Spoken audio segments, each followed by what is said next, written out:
Hey guys. Okay, so last weekend we went to the Okie Homesteading Expo.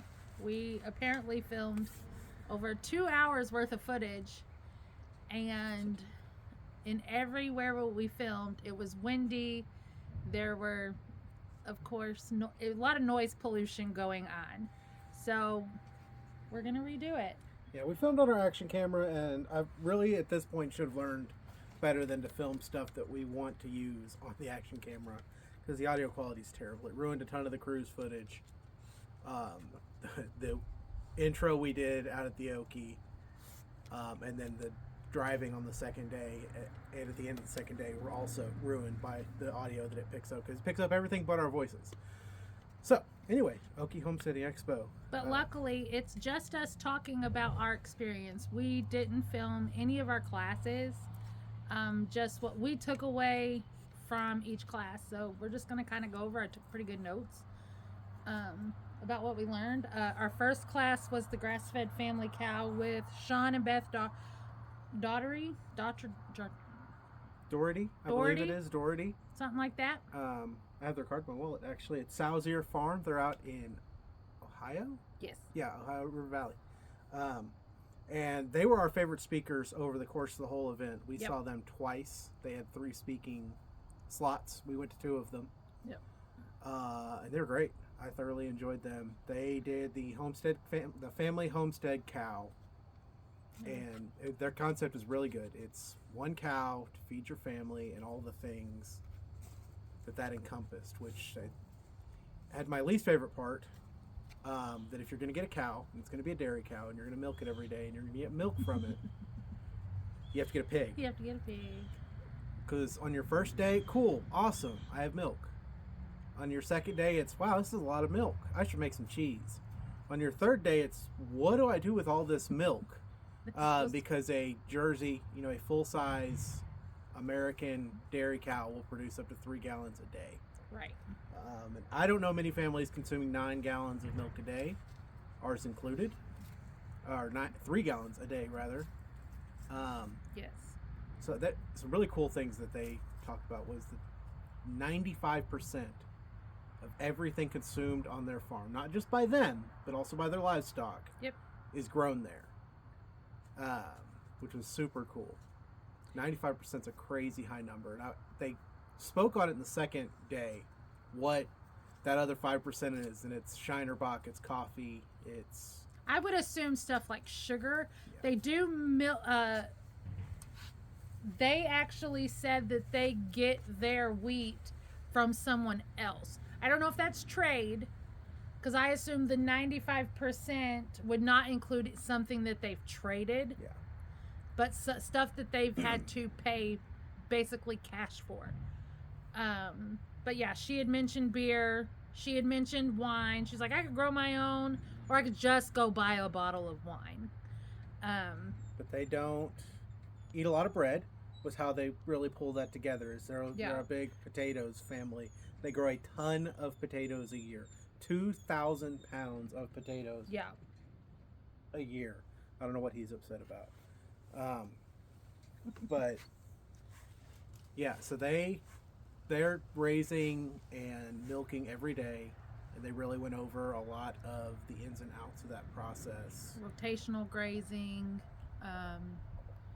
matching your animals to what land you already have instead of pressuring yourself to make your land benefit the animals that you have. So that was a really good thing for us, and I liked the fact that they specifically made it sound doable for just anybody, because they don't run it commercially. Yeah, that's the big takeaway from them, is it's doing what you can do and for yourself. They're not doing it as a business venture. And their rotational grazing I found really interesting as well.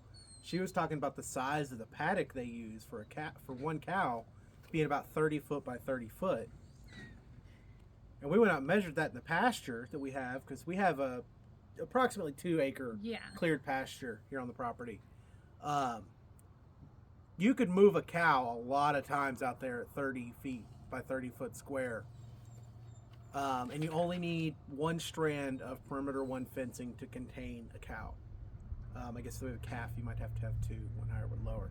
But Right. that's definitely doable. Even, and she kind of talked through her process of figuring out where you put a cow out there and you put it in a field or in a paddock, and you come back in 4 hours and you see if it's eaten everything all the way down. If it hasn't, fine, leave it. Come back at 6 hours. Has it eaten it all? No. Okay. Come back at 12 hours. Has it eaten it all? Okay. Then you need to go bigger. So you move the next day, you make it a little bit bigger. Maybe you go 30 by 40 or 40 by 40. You let them spend the day in there. Did they eat it all? Or is there still some tall stuff left? There's still some stuff left? Okay, you can go a little smaller maybe. And you just work your way through the system over a few days, figuring out how much space your animal's going to need. And then you just repeat that. You set up basically 2 identical pens, is the way they described it, where they'll have a pen, they'll bring the cows in and they'll milk them, the milking parlor, or in their case, a shed with a headstock in it, and then they'll take them back out to the new pen. And while one of them is milking, the other one's taking up the old one and hopscotching it to do the next one. Yeah. Which seems like I think it'd be a challenging system to maintain while I'm working off the property, but definitely doable once we figure out how to get me onto the property. Yeah, and if it was something that we were doing it without, it would rely completely on scheduling. So we would have to either build the schedule up to move them and get up early and milk them before he goes to work, or we do it in the evening and I milk and he moves paddocks kind of thing. Because what they say, it was like a 15 to 20 minute process Per cow. Or you mean to move it? Well, the whole thing, she said it takes them like half an hour when they have 2 cows to bring them in, milk them, get the paddock moved, Right. and take them back out, is the whole process. We won't ever have more than just the one milking, though, because the idea is to have the mama milking and she have a baby, and then the next year breed her again and she would have a baby and be milking, and we would have the That cow adolescent from the first year, when you get to that 3rd year, is ready to be processed. Right, when that cow is 2. And then they Start obviously over. you breed her Just again. keep going. You get another cow. So for brief periods of time, we may have as many as 4 cows, and that would just be she's just calved, and we haven't gotten the other one off to the butcher yet. Right. But otherwise, it would be once you get to the 3rd year, you're in a 3 cow. You've got a calf, an adolescent, and a cow out there. She was talking about how long a dairy cow can live. Apparently, it used to be.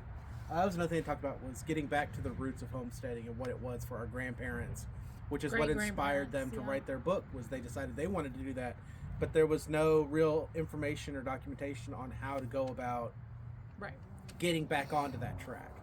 Their book is called The Independent Homestead. Goodness. Lost my train of thought. But getting back to the way they did it before you needed all the things, because they don't milk with any equipment. It was a stainless steel bucket? Yeah, so to milk a cow, you need a bucket, with bowl, no seams. Yeah, seamless stainless steel bucket. Yeah. A bowl. Of water. Yeah. That was water. A rag. Something to carry your milk in, and something to tie the cow to. That was it. That's it. That's everything you need to have a cow that you're milking. You don't need crazy refrigeration. You don't need pasteurization.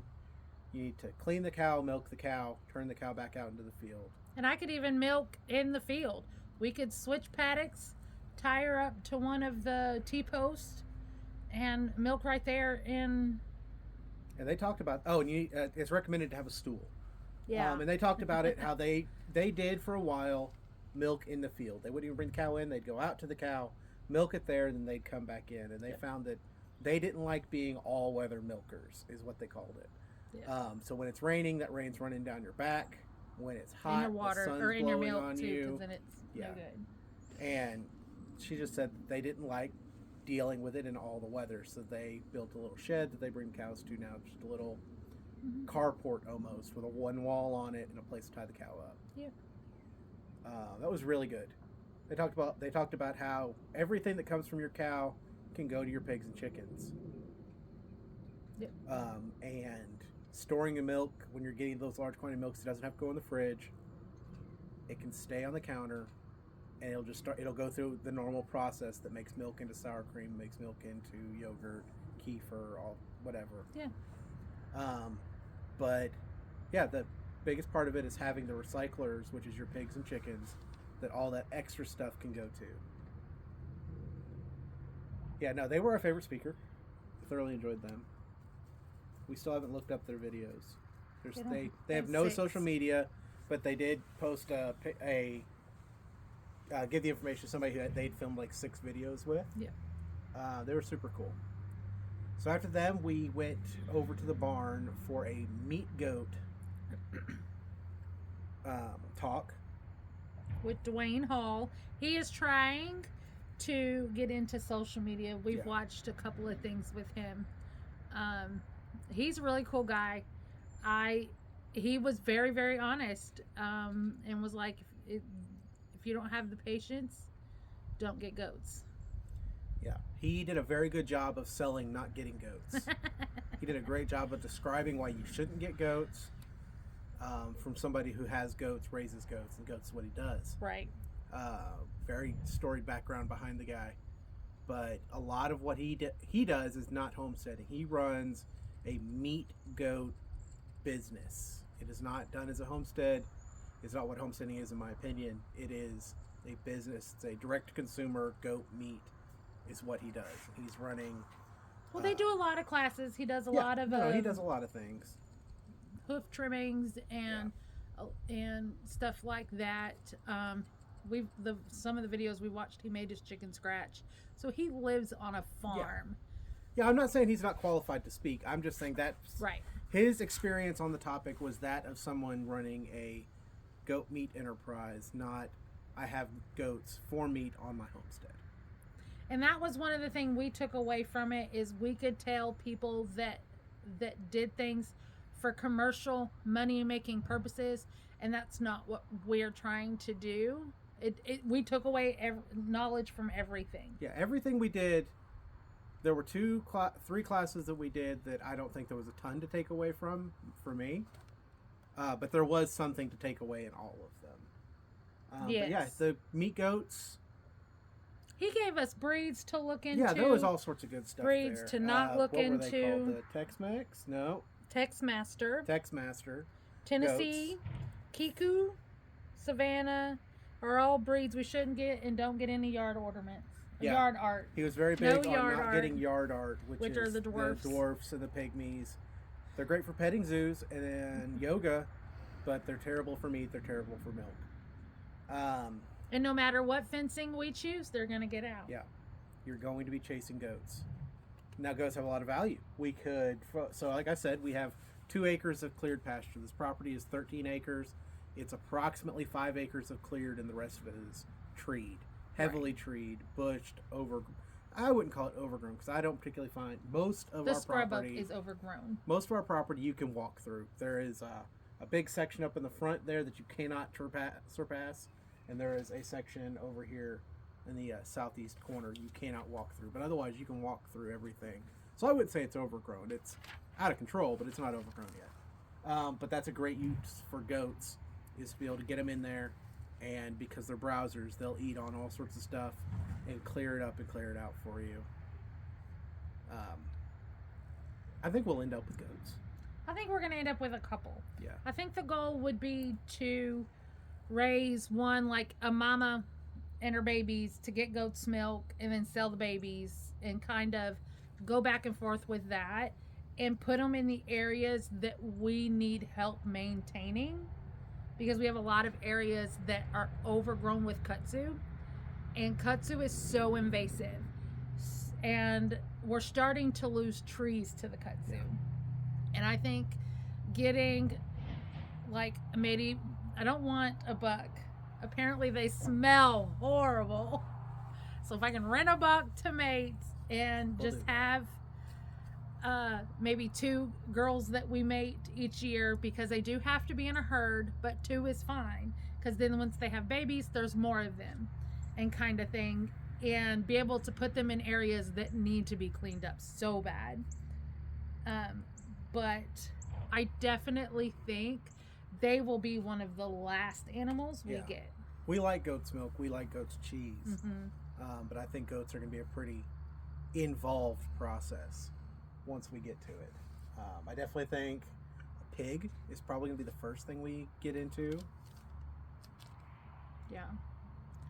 And then a cow, and then goats. I definitely think goats would be something we'd tackle once you're home full time. Yeah, definitely. Absolutely, that would be the case. Yeah.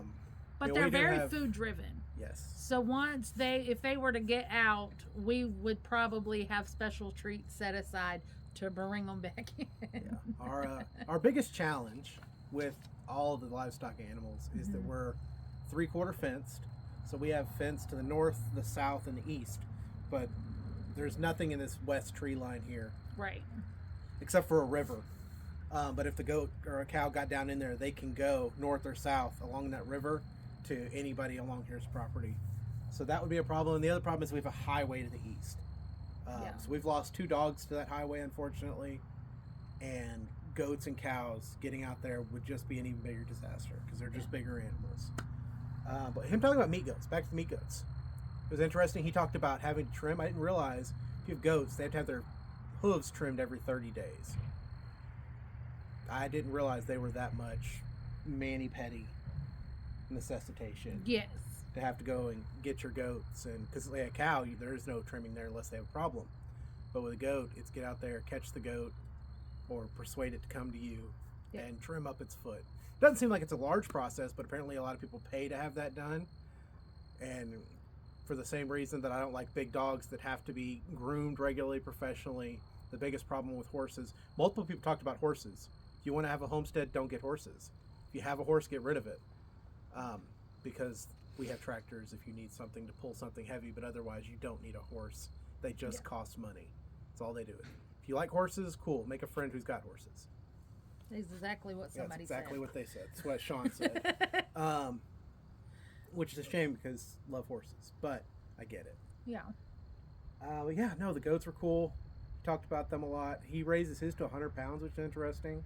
He said the industry average is about 60, but in running all his numbers, he found that 100 was really... I thought it was 90. 90 to 100 pounds is where he said he processes. Oh, okay. He talked a lot about goats and buying cheap goats and getting in where you can, because when you lose a $10,000 goat, it hurts a lot more than losing a $500 goat. Yeah. Yeah, he said that losing a $10,000 goat will make you think about selling all your goats.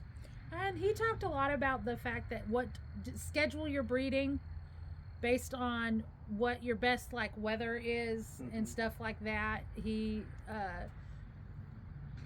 because it's not like a wild animal. You can bring them in and they're almost always going into heat. It's not like a one and done type thing like a deer or something like that, where you just have a small window frame, because he apparently likes his to kid at the end of January, early February, because it started to warm up. When you don't have the risk, I don't know, except this year, the risk of them getting caught out in freezing weather. So the baby goats can't maintain their body temperature for the first 48 hours they're alive. Yeah. So he showed all sorts of different structures, like a igloo dog kennel, for example, or dog house with some straw, and it was one of the nicer ones that he showed. But don't overdo it, because he had one goat give birth in one of his little A-frames, because that's all it was an A-frame on the ground. And he went over there and put straw in it, and that mama moved that baby to another A-frame because he had done too much. Yeah, there was too much going on in there for her. So his was good, definitely. Lots of information. I definitely think the goats was something I thought we were going to get a lot of information about, and we did, and it just made me not want goats. So, I don't know if that's the takeaway they were going for or not, but if it's what they were after, nailed it. So after that one, our next group was the Perfect Homestead Cow. No, it was No? the lovely. Oh, Redmond. That's right. The third one was about soil health and life health and animal health and your property. And it all had to do with salts. And he happens to work with Redmond. Redmond Ag, Redmond Salts. Right. It's all one big company. It's a mineral salts company. And I don't know that he intended for it to be a sales pitch, but no different than when I talk about a gun, I'm going to talk about the one that I build. So it makes sense. But it just felt like a big sales pitch. He did have some really good points about soil health and about getting minerals for your animals and getting minerals for yourself in enriched mineral salts instead of bleached iodine table salts. And he was the one that was kind of, and it's something we've talked about over the last 3 years we've lived here, to get a soil sample. And he was like, go get a soil sample. And you can order what your soil needs to spray out there, almost instead of putting a fertilizer or like chemicals on it, you can get a mineral balance of what you need, of what your soil needs. And we have that opportunity here. We have the Creek County OSU Extension. Ag Extension over at the fairgrounds. We go in, they'll give us a test kit, and we pull 20 samples, and we send it in. It takes about a month. They send us back a report on what our soil needs, what it has too much of, and then we got to figure out what to do with that information. But yeah, no, it wasn't a real big one on that. Didn't really enjoy that one too much.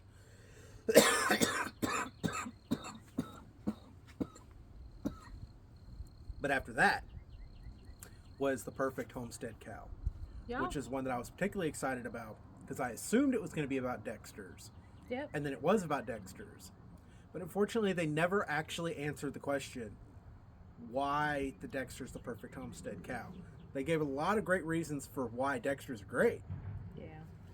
But they never said, the Dexter's the Perfect Homestead Cow because they take up a third of the space of a Jersey. Or they produce less milk than a Jersey, so it's more manageable for a homestead. Or they take longer to grow out, but they consume less. Or it takes less space, or they take, you can do it on a smaller property, or whatever. I really wish they had given me 3 or 4 reasons of why they gave that name to the talk. And that was something we learned by the end of the expo, that he was very literal. He wanted direct statements on, this is why you need to tell me, this is the 10-step things I need to do to accomplish this thing. And we didn't really get that out of anything. There wasn't a lot of that. There was a lot of giving information, a lot of great information, but never was it, do this, you can do this. This is an option, this is an option, this is an option. Which is really, you tell me I'm going to get that, that's what I want. But I really like Dexter's, other than I think they're cute. If you don't know, Dexter's are a mini breed of cow. They're not micros. They grow to be, 800 pounds, 800 to 900 pounds. Yeah, so it's still a big cow. But I don't know if I ever got clips, but I believe the little black cow we had next door was Dexter. He was smaller than all the others. But hi. Hey, bud. Yeah, raise them for meat, raise them for dairy. There's a lot of advantages to doing dairy cows on a homestead with a Dexter, in that when you're raising dairy cows, a cow is in milk after it's had a calf. With Dexter's, that calf can maintain all the dairy, all the milk that Dexter produces by itself. Versus if we had a Jersey, for example, which is a bred dairy cow in America. It's bred for the industrial milking operations. That cow produces more milk than a calf could drink in a day. So that cow, if it doesn't get milked every day, even if it's with its calf, will get sick and develop mastitis in a few days because it can't get all of its milk out, because a cow needs to get all of its milk out every day.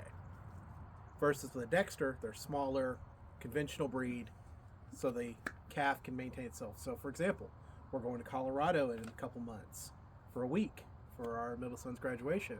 Yep. If we have a Dexter with its calf here, we wouldn't have to worry about teaching the guy who house sits for us how to milk the cow. If we have a Jersey, he's got to learn how to milk a cow, or we have to get somebody out here to milk that cow every day. I was about to say we would not teach Jeremy how to milk a Jeremy cow. might want to milk a cow. We would actually contact our local FFA or 4-H and be like, hey, do you have a kid that wants some real life experience? And that would be the route we go. But either way, that just to say that's an advantage to Dexter's. You know, they're smaller.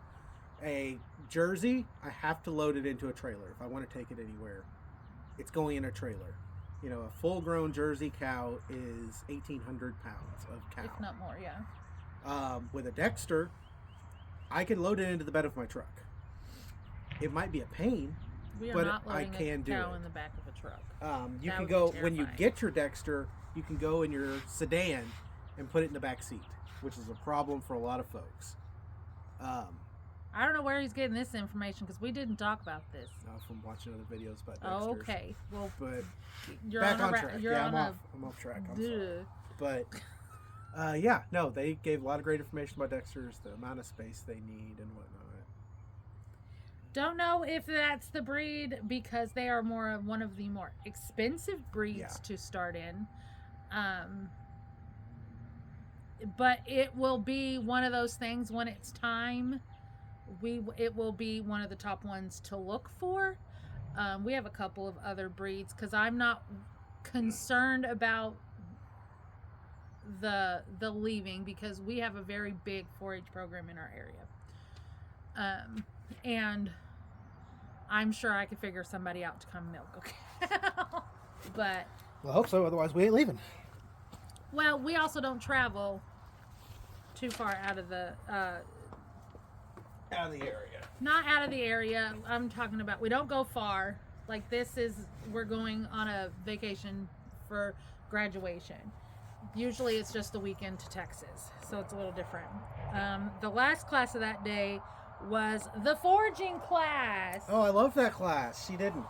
No, so they had some. I liked it. They had some problems with the speaking spaces were not set up with screens and projectors or video, TVs or whatever.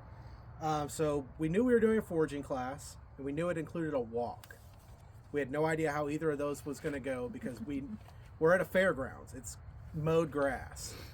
So they didn't have a TV, so they weren't really able to say, here's a picture of this, here's a picture of that. This is what we're looking for. What they did do was talk about how the cars. It's just that one's really loud. Sorry, we're battling sound. I'm hoping we don't have the same issue with the.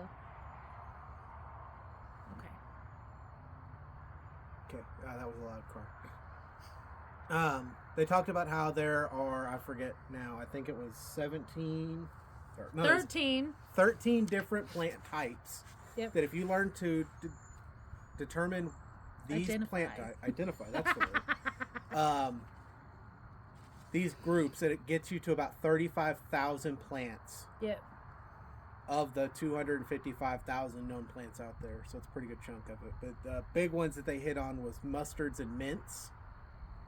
And if you can learn the signs of a mustard or a mint, if you can learn a mint was the first one they did. And if you can learn the signs of a mint, any mint you find is not toxic to humans. Right.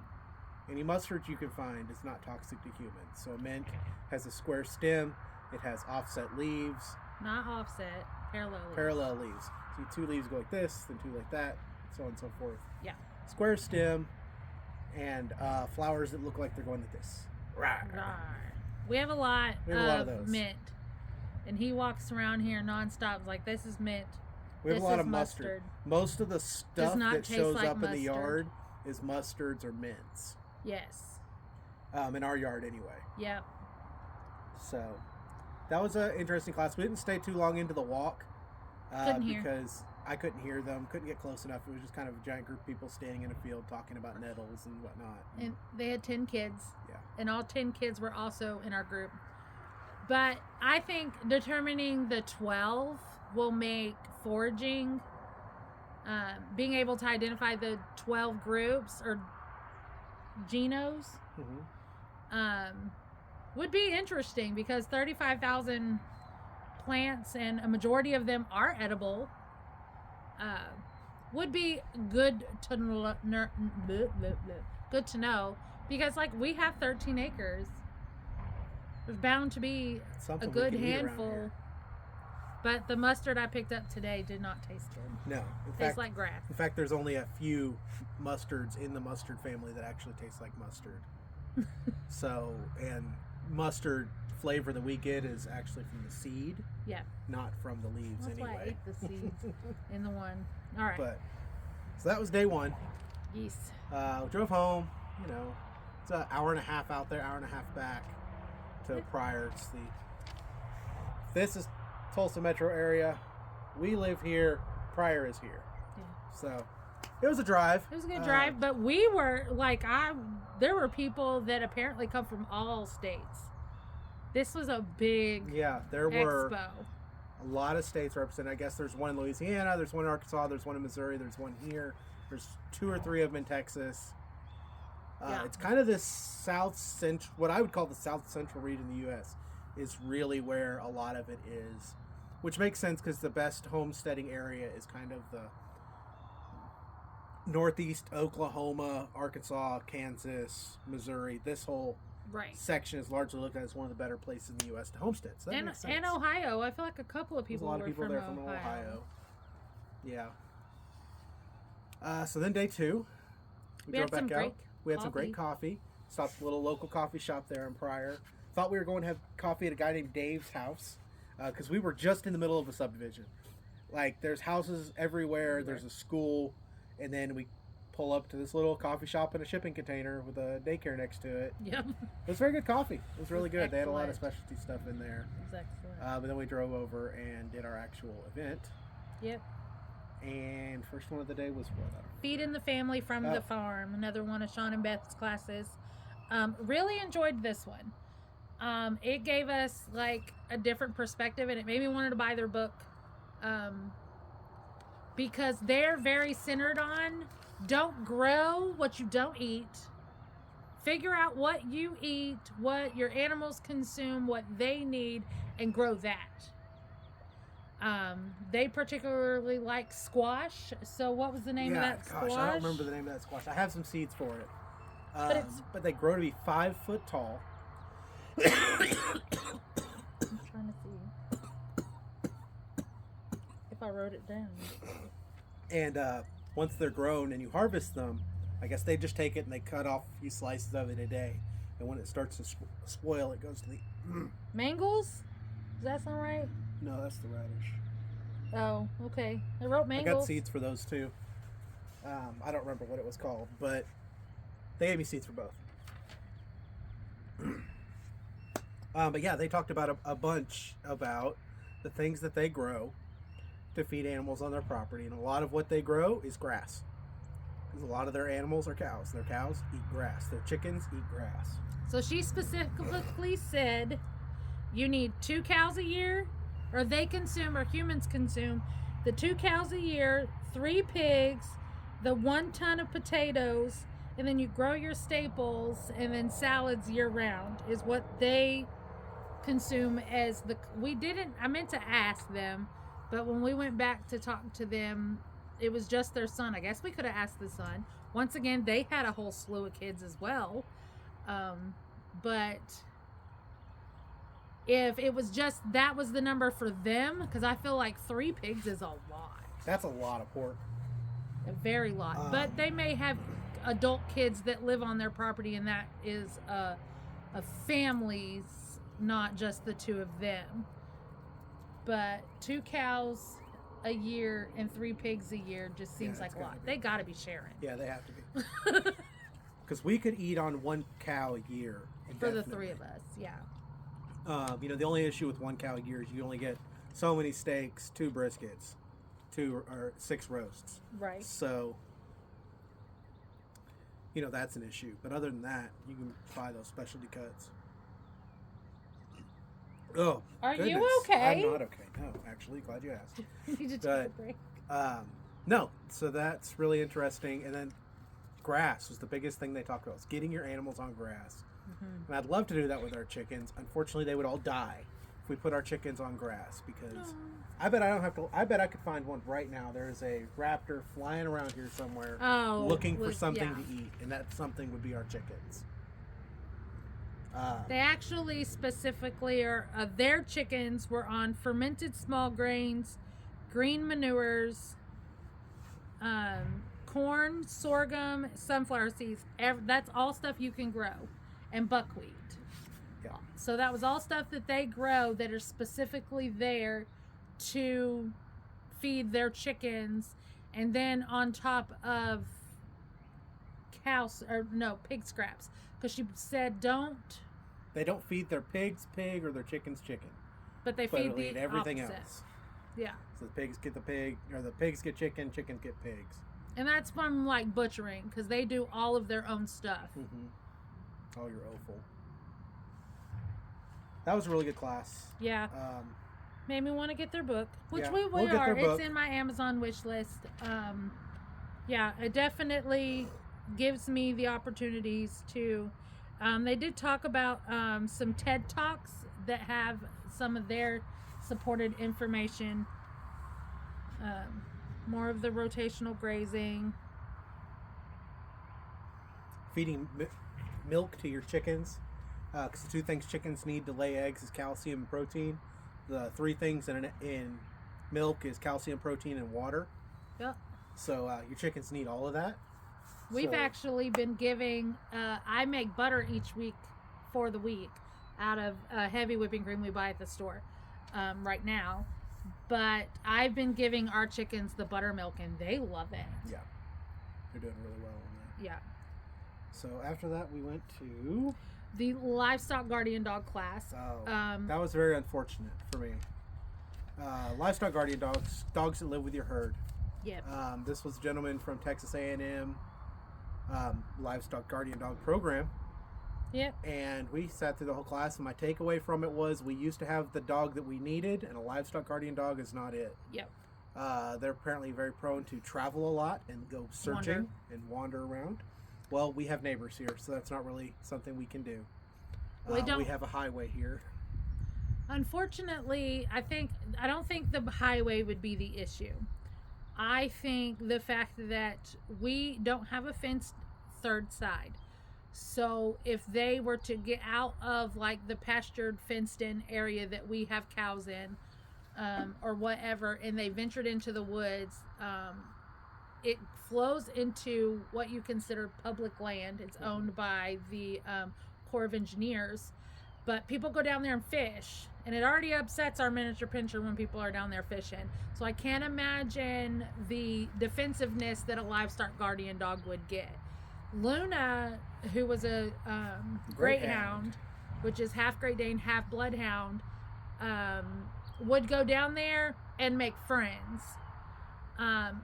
And she would track coyotes and everything, but we had her as a puppy. Mm-hmm. And then another one of the big issues we had, I would just be worried that the guardian dog would hear the coyotes and travel all the way, because that instinct is to protect them.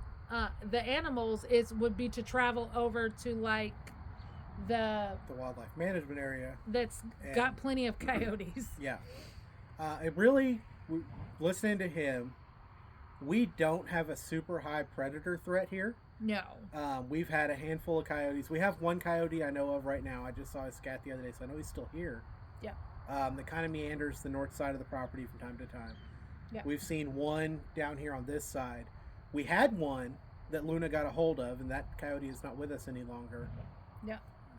And that's what made me realize what we really need is another, 120-pound greyhound that we won't kennel train.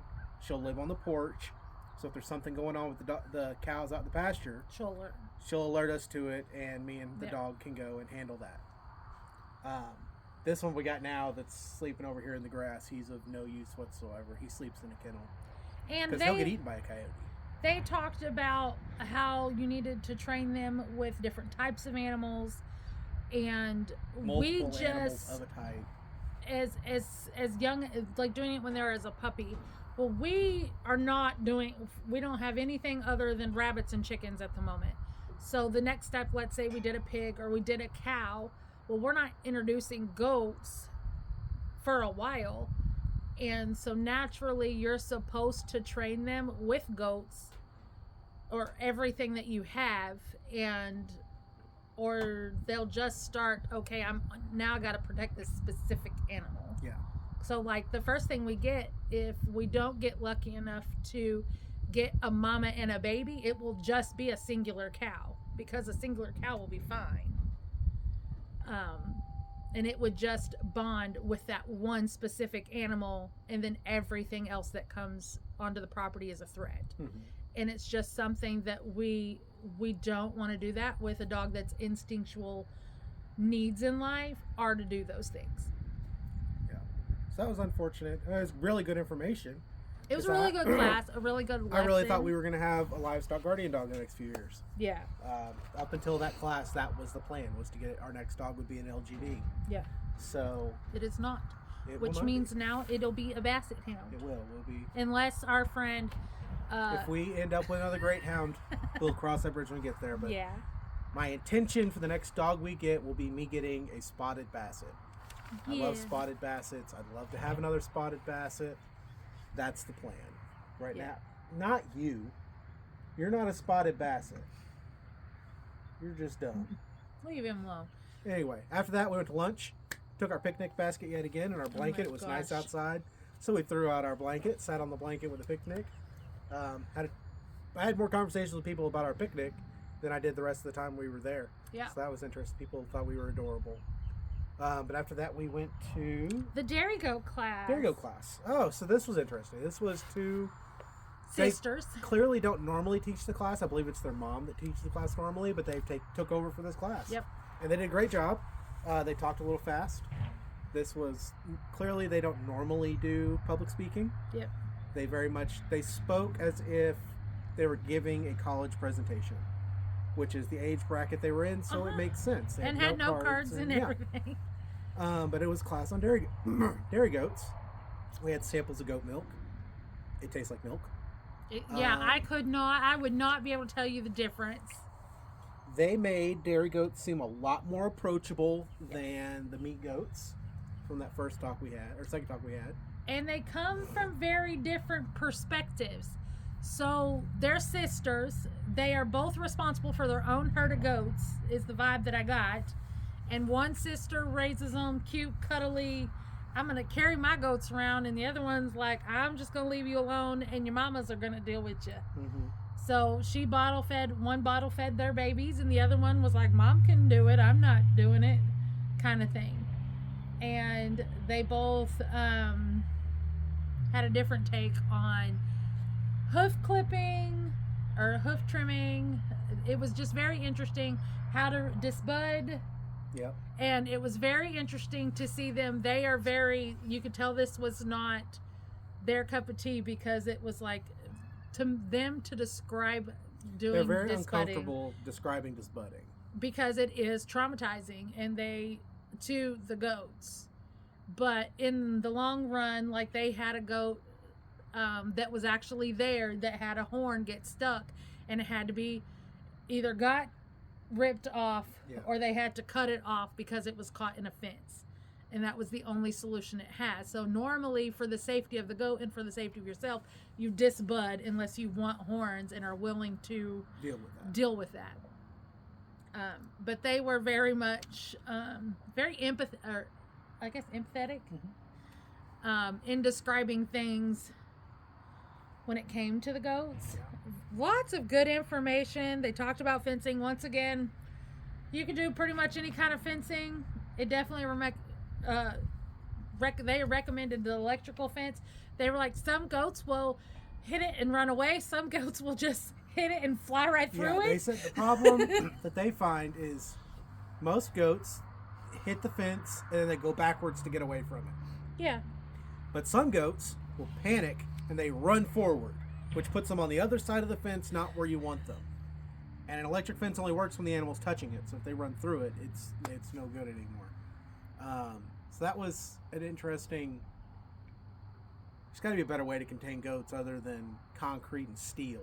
Right. But maybe we build a fortress out here to put the goats in. I don't know. But goats are, once again, walked away from that thinking, I don't want them. I know we'll have them. I know that. Yeah. But, and if you watched our video last week, we talked about the petting zoo. That'd be a great way to have goats. They're just little cute ones. You just put up a decent fence, and they're not getting through that because they're only this tall. Right. And if we... But you can't milk those or sell them for meat. So that's kind of an issue. If we did something... One kebab per. That would be like agritourism. Yeah. But right now, it's more of focusing on... And that may be a way we decide to make money in the long run. Mm-hmm. Or whatever. But this is basically how to get him home and us to run a homestead that provides 95% of what we need. That's the plan. The goal is for me to be home full time as well, and part of that is be able to grow everything we're eating here. It'd be sustainable and affordable. Yeah. And then us producing enough excess to pay. Yeah. I promise he's not sick. He just coughs. I just cough a lot. But I mean, this is a year or two down the road. Yeah. We're not anywhere near this. This was a good foot in the door, pointing in the right direction. Now I say this, we had talked about this after the expo, and then our dryer went out. Yeah. So we got home from the expo and our dryer died. It's like, well, we made all these great plans. Let's buy a dryer, I guess. No, we're not buying a dryer. Washer and dryer.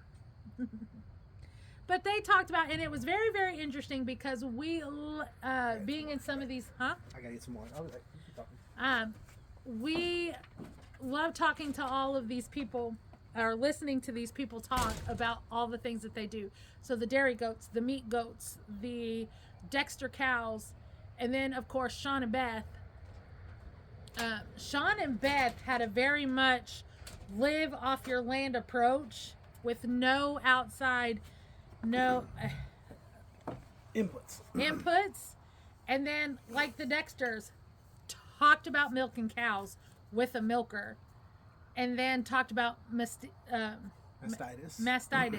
which a lot of the times is coming from milking because that machine pulls on the teats and separates stuff.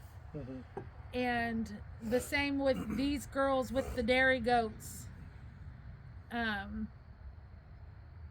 Had talked about using the milking machine. One does it and one doesn't. And then lots of like buying all of the, what is it called? The extra stuff. The calcium, the salt licks, the minerals. All the extra stuff that your land should actually be producing. Yeah, most of them said the only things that they were buying was seaweeds. Let's see, kelp. Kelp, yeah. They're buying kelp, and they did all say they were supplementing some form of like salt, right, or baking soda. Everybody did say that they're supplementing some stuff, but none of them said you should be buying, molasses tubs and putting out 5 different compounds for them. And nobody talked about doing seashells for their chickens and calcium tablets. We didn't take a single class on chickens. Yeah. They offered a handful of them. I don't know why you take a class on chickens. They're the second easiest thing we've ever done. The first being rabbits. Rabbits are the easiest thing to get into, bar none. Did not take the class. There was only one class on rabbits, and it was processing a rabbit. We, of course, are do that already. I don't need class. But the husband has, and they have created some things to purchase. And so was the thing? They're selling. They didn't create it. It's called a rabbit breaker. No, this is why I was confused seeing it there. Uh-huh. So it was a company that used to make them. It's very simple. It's a V-shaped piece of metal bar with a plate to mount it to a wall. You put the rabbit in there and you break their neck. It's a lot easier on the back when you're doing it than using the rod like we do now. Yeah. And a company out of, I believe it was North Carolina, used to make them. And that company has gone out of business because I saw them a year ago or so. I saw somebody talk about one in a video, and I looked it up. And then I went and looked it up again here recently when we processed this last group of rabbits, and I saw, that company doesn't exist anymore. Mm-hmm. And then I saw him selling his version of the product, It's like, well, that's interesting. He also sells a spreader that I like. There's a raptor coming for our chickens. But it's nowhere near our chickens, and our chickens are. Yeah, but yeah, that was the only class on rabbits, and I don't know why. I feel like rabbits have a lot bigger place on a homestead. Salatin did talk about his rabbits. Yeah, we've noticed that rabbits are a missed market. I think a lot of it is because people see so rabbits as cute. And they are. They're adorable. She brought me one this morning. I was in there working on a video this morning, and she brought me a rabbit. I have a rabbit.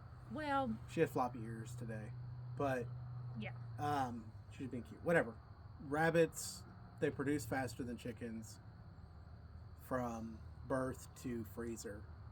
I think they're the easiest thing we've ever dealt with. Yeah. But yeah, I was able to. So what? It won't be 2 hours long.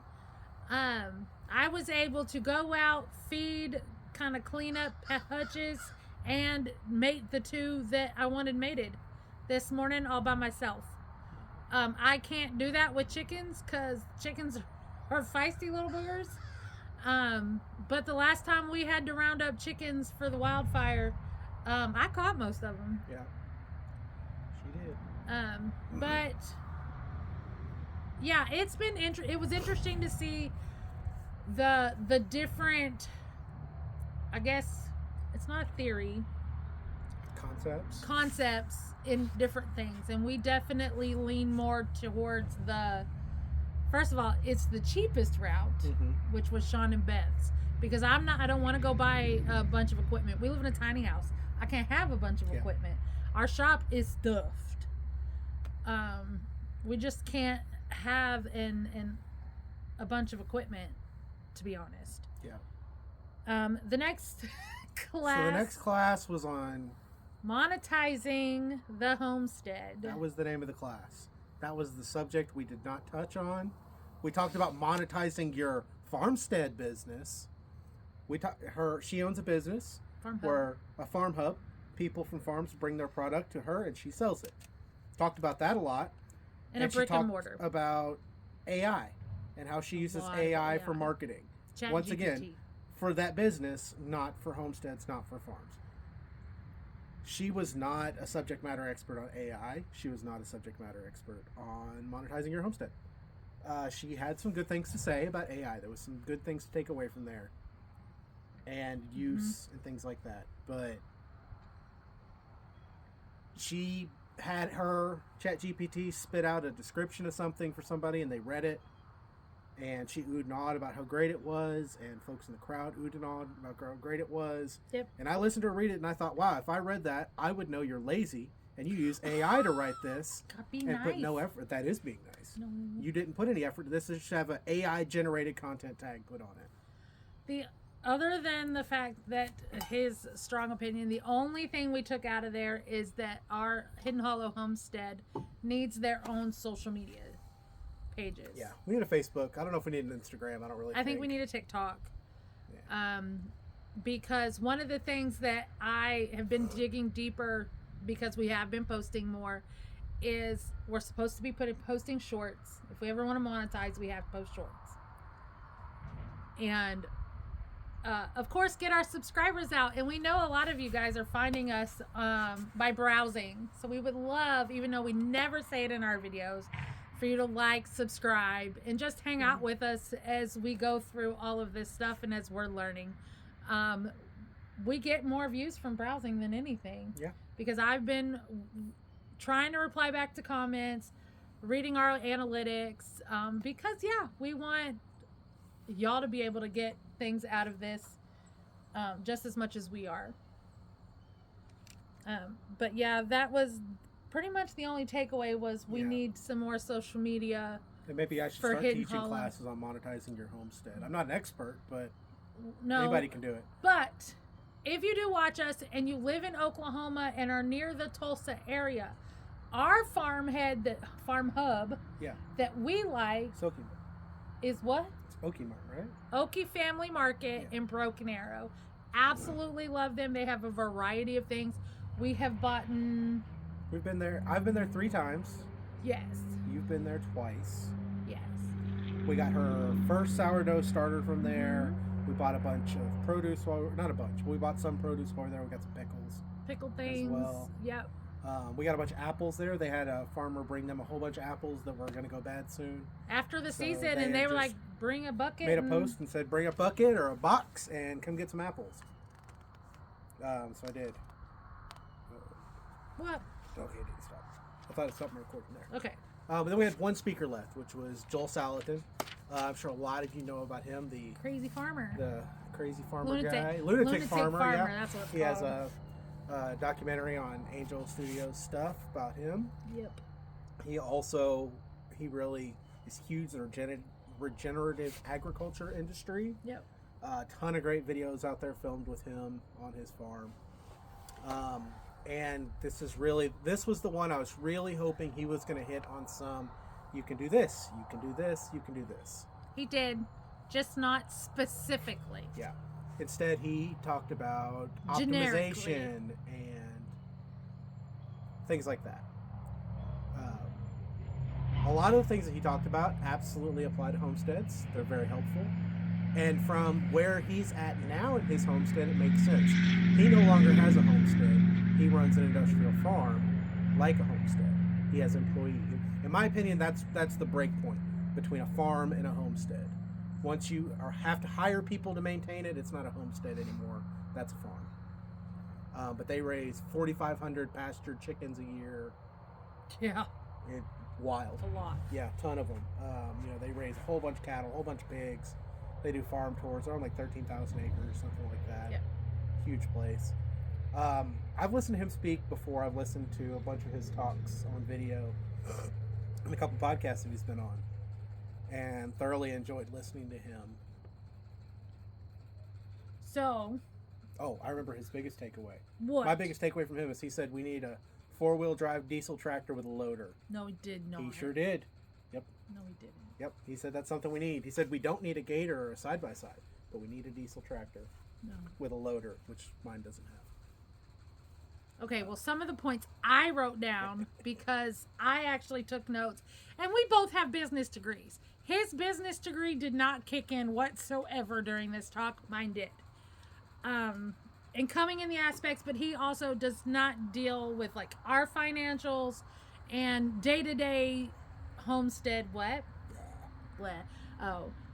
the homesteading stuff that I do, which is currently garden, rabbits, chickens. The majority of the time, the only thing he does with them is put the chickens away at night because it's dark. Yeah.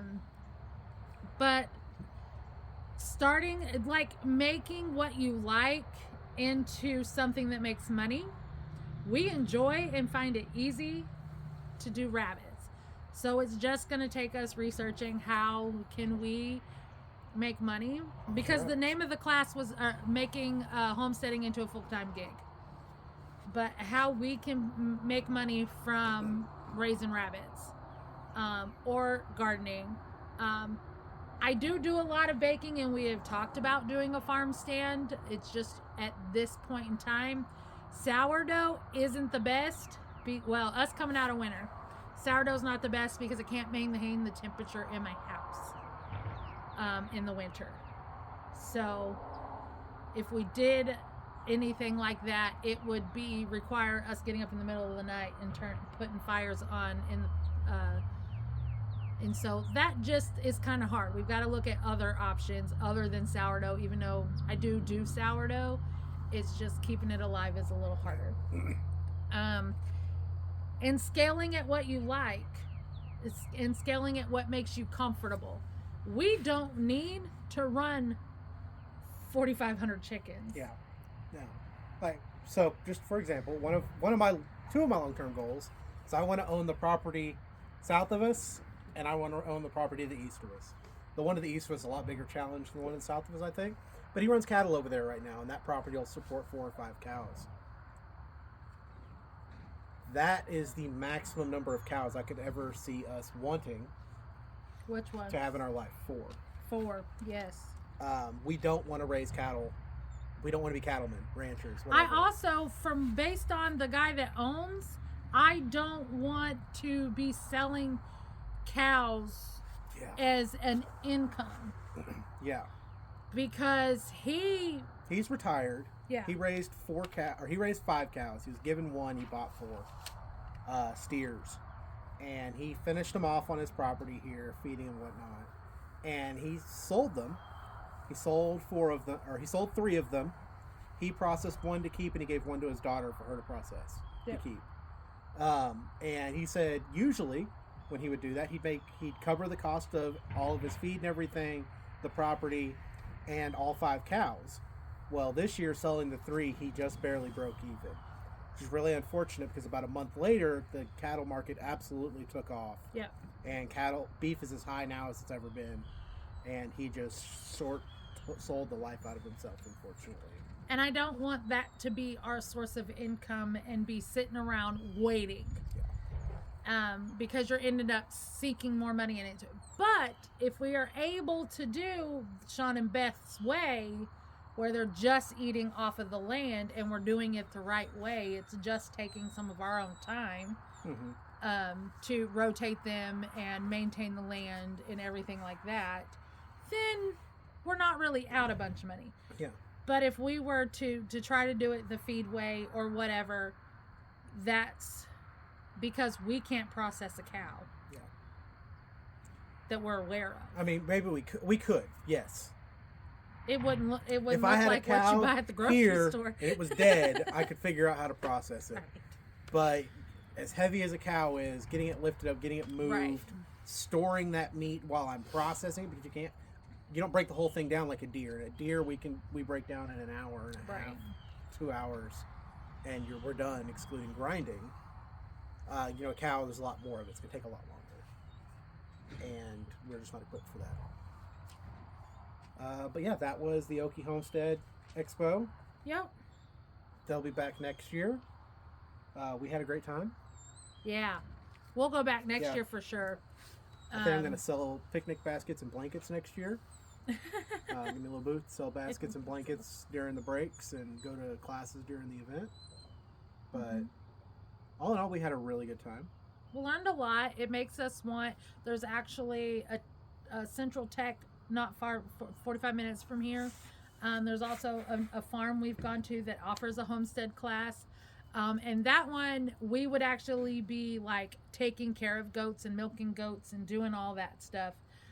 So it definitely I think we're going to branch out and take a few more classes and other things before we start putting more stuff on the property, especially bees. We have talked about doing bees for a while. And like we even have an area picked out that's far enough away that I think it'll be fine, and won't interfere with like day-to-day life or anything like that. But I just can't be one of those people that go out and buy a goat and be like, okay, let's go. Yeah. No, we're gonna have plans. We're looking into doing an LLC. We are looking into getting our homestead exemption, and possibly our farm tax exemption.